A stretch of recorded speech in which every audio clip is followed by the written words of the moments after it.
जेन्जीलाई भीम रावलको प्रश्न, प्रधानमन्त्री नै फेर्नको लागि यत्रो आन्दोलन किन? साथीहरू यो भिडियो हेर्नुस् त। त्यत्रो ठुलो बलिदान गरेर के ल्याउनु पर्यो? चुनाव त ओलीजीले पनि गर्नुहुन्थ्यो होला नि। अर्को के ल्याउनु पर्यो? नयाँ प्रधानमन्त्री। ओलीजीले त 1 वर्षपछि शेरबहादुरलाई दिन्छु भनेकै थियो त हजुर।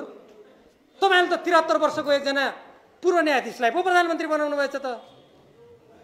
अर्थमन्त्री सचिवालयमा त्यो अर्थ मन्त्रालयमा बस्दा तालु आधा खुलेकोलाई ल्याउनु भएछ त। कुनै पनि परिवर्तन, कुनै पनि क्रान्ति को एउटा लक्ष्य र उद्देश्य र गन्तव्य हुन्छ हो कि हैन ल भन्नुस् त। यदि मैले गलत भनेको छु भने उभिएर मलाई खण्डन गरे पनि हुन्छ, म कुनै चित्त दुखाउनु।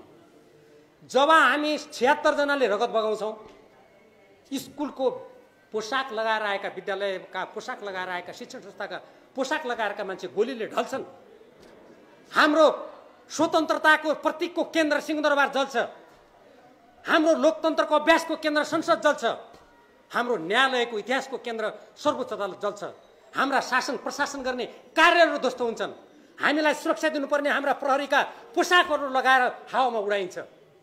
त्यत्रो ठुलो क्षति, त्यत्रो ठुलो बलिदानबाट आएर यदि हामी तात्विक परिवर्तन गर्न सक्दैनौँ, सारभूत परिवर्तन गर्न सक्दैनौँ भने इतिहासले आजको जेन्जी पुस्ता पनि कुनै दिन प्रौढ हुनेछ।